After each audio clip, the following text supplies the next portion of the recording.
bees couldn't crawl into his clothes. Then he put a plastic bag over his head and sealed it tightly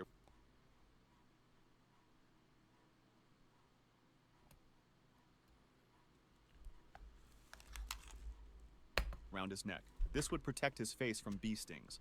Finally, he grabbed a torch and went off to burn the hive. A few hours later, he hadn't come back. His worried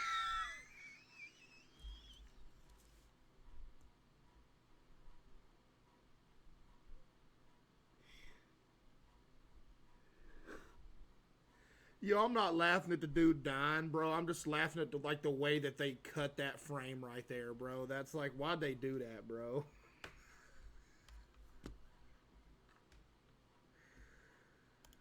I ain't laughing at the dude. It's just like, bro, it's like he got, bro. wife went looking for him. She found him dead under the beehive, but the bees hadn't killed him. In fact, the hive was completely untouched. The plastic bag had worked perfectly. It kept out the bees, the smoke, and the oxygen he needed to breathe. The farmer had forgotten to poke air holes in the bag. With his gloves taped down, he couldn't rip the bag off his head. He suffocated trying to protect himself from bee That's stings. unbelievable. The lava lamp. In 2004, 24-year-old Philip wanted to use his lava lamp. He plugged it in and waited for it to start working. After a few minutes, nothing was happening. The lamp was still cold. Philip was impatient, so he came up with a brilliant plan to speed things up. He took the lava lamp and put it on his hot stove.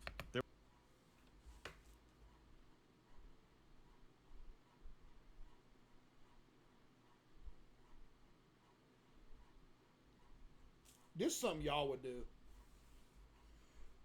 I can guarantee you half the people in here would probably do something like this and think it'd work. I don't know why y'all laughing. Y'all do the same thing. There was just one problem Philip didn't know about. Lava lamps are only designed to handle temperatures up to 40 degrees. A hot stove gets way hotter than that. The lava lamp quickly overheated and exploded. Glass shards flew everywhere. One piece of glass went straight into Philip's heart. He died Golly, instantly. Phil. The chimney grenade. On January 13th, 2005, 55-year-old Marco decided to clean the chimney in his workshop. He tried using a simple broom, but it was too small for the job. He needed to improvise. Marco figured he needed a chain to pull the broom through the chimney and a heavy object to weigh it down. Looking around his workshop, he found what he thought was perfect: a grenade. His plan What? What do you mean? What?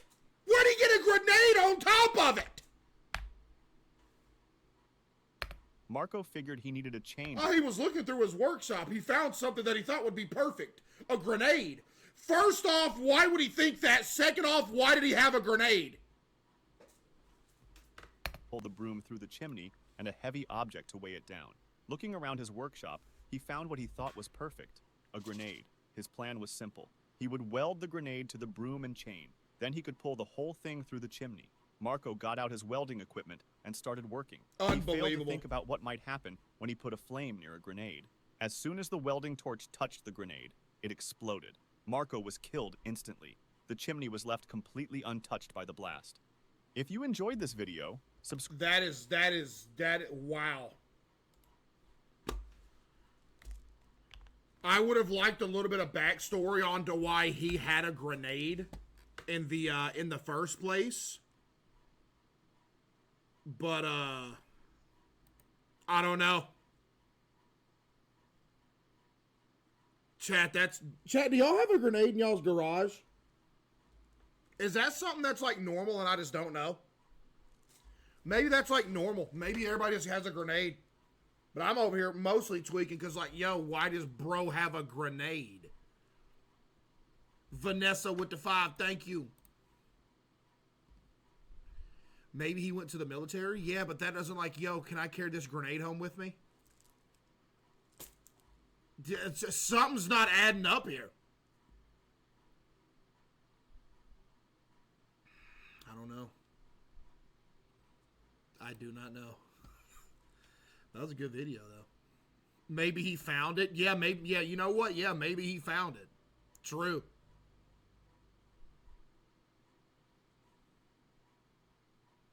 I had one, but it wasn't live.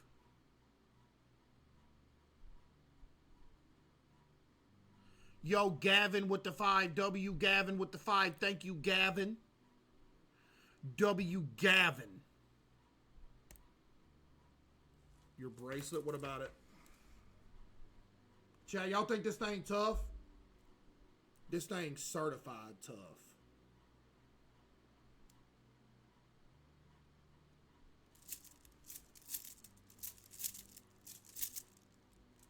Certified tough. Certified. Hold up. What is it? Worst punishments in human history.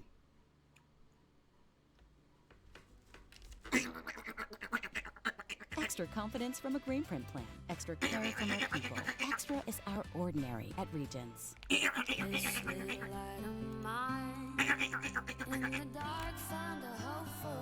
Let's start with the bad and slowly work our way towards the stuff of nightmares. Yeah! Yeah! Give him the sack!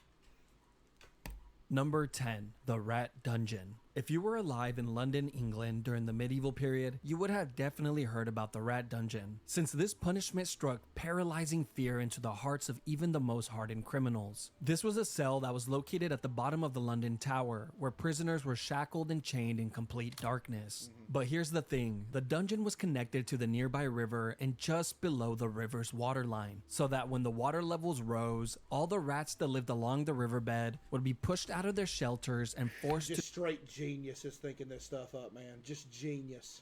swim downstream. This would of course lead the hungry and angry rats towards the entrance of the dungeon, Like, why couldn't I have thought of this?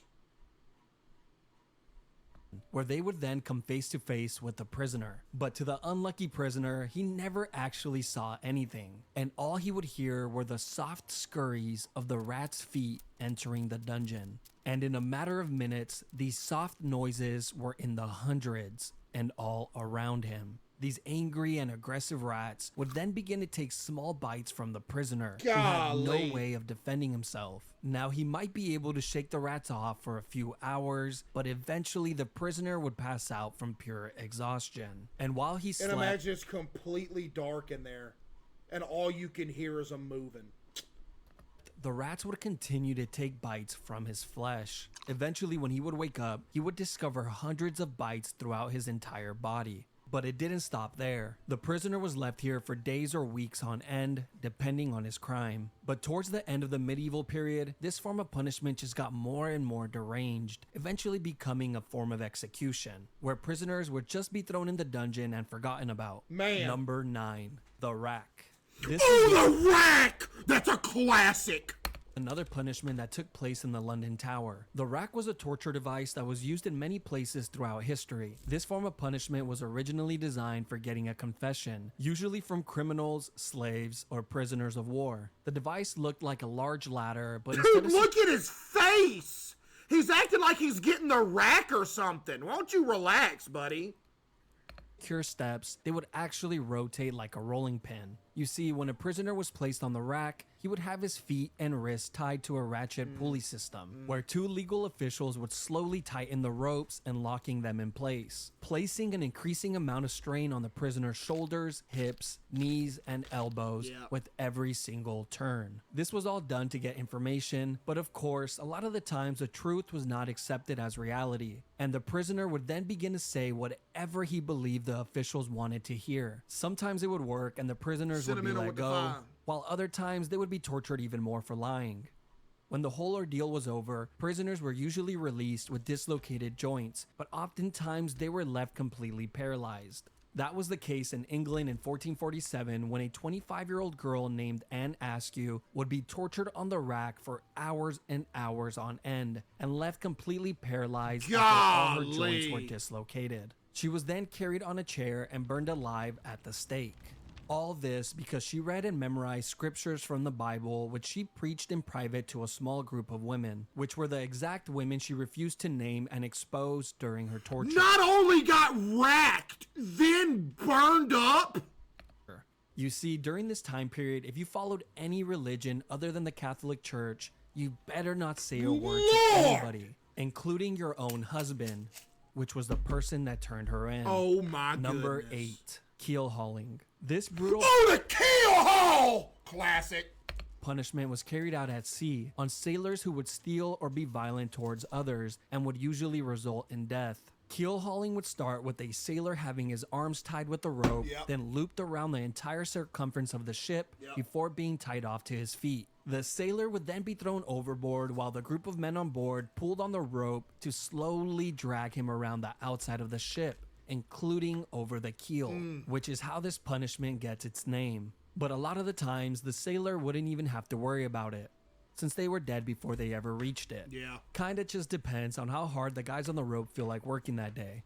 Not only would the sailors be drowning and getting their backs and necks broken on the keel, they were also getting sliced apart like a cheese grater by all the sharp barnacles on the outside of the ship.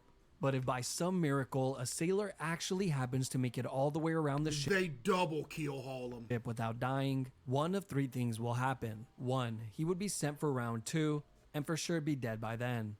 2, be freed and allowed back on the ship, where he would then slowly die to infections.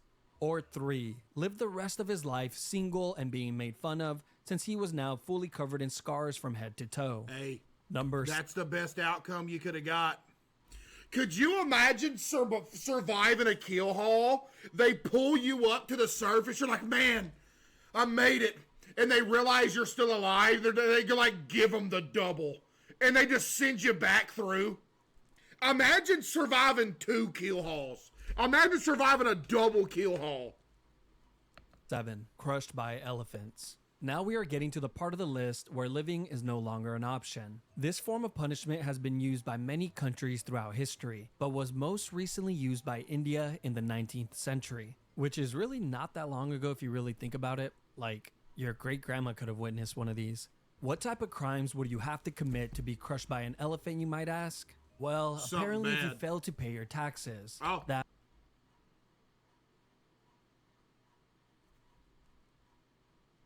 was good enough. And of course, Well, half of y'all would be getting the elephant's foot. stealing or being an enemy soldier was also a great way to become a tortilla. But the most disturbing case in history was when the 4th Mughal Emperor of India ordered an enormous amount of criminals to be crushed to death in a single day, simply because he was bored and needed some entertainment. The guy who forgot to pay his That's taxes, crazy. crushed. The man who stole an apple from the local market, crushed. The little orphan who jaywalked across the street, crushed. The man who murdered his neighbor and added his remains to a large pot of tomato soup, then fed that soup to his family and watched them eat it from the shadows with a creepy smirk on his face. He's alright. What? Apparently he makes a damn good soup. Checking, savings, credit cards, loans. USAA Bank has a winning roster. You want salad? And bread. So what you gonna do? You gonna take your favorite Yo, salad? and don't stuff it- you ever show me this commercial again. I swear if I ever see this commercial again, I'm going to send a personalized email to Panera Bread and I'm going to file the biggest complaint like ever. Don't you ever show me this again.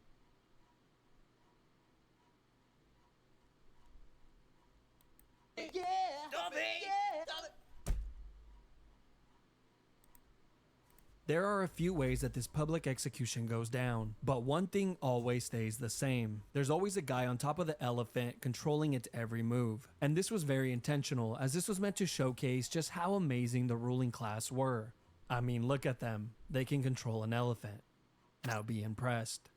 The first method of execution was the one that you better pray for if this was going to be your fate. Here, the criminals would have their arms tied behind their back and their heads placed on a pedestal, where it was then crushed like a grape by the elephant's foot. Golly! Now, the second method is much more cruel. The criminal Just run from the elephant? Buddy, they have you tied up. would be placed flat on the floor with their arms tied behind their backs. Then the elephants would be guided to walk over the person's body, and hopefully the criminal would die on the first go. But sometimes they just end up crushing a leg or an arm, so the elephant Man. then has to make a U-turn and try again and again and again. The final and worst way is when a highly trained elephant was guided to slowly crush the person limb by limb. They would first crush the arms, then the legs, and then poke holes in them with the tusk, until eventually dealing the final blow to the head or torso. This is the more I'd be sitting there theatrical. on the ground just talking to the elephant, be like, yo, please. You can stop this. Just throw them off. And leave me. Route that rulers like the fourth Mogul loved to take, and made for a truly traumatizing experience for everyone, except for the fourth Mogul. He loved it. Number 6. Impalement. I just wouldn't commit crimes. Your name is Rabid Female on the Loose. It just sounds like rabid and on the loose just sounds like you're about to commit a crime.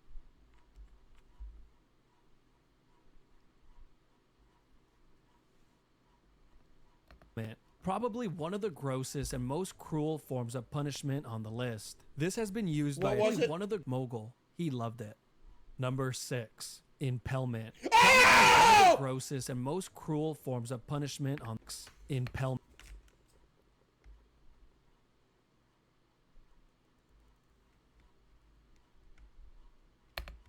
Probably one of the grossest and most cruel forms of punishment on the list. This has been used by a few countries throughout history, but was most recently used in Egypt in the 17th century, usually against criminals that were highway robbers, grave thieves, or anyone who would try and start a rebellion. This punishment would start by having a criminal lay flat on their stomachs with their arms tied behind their back. They would then be sliced open with a razor to increase the size of their back door. And as soon as that incision was made, the cut would be lathered with paste to instantly stop the blood. They would then thrust in a long wooden stake that was the width of a man's arm, which was sharply tapered on one end. They then begin to hit the wooden Yo, why are you animating the faces like this, dude?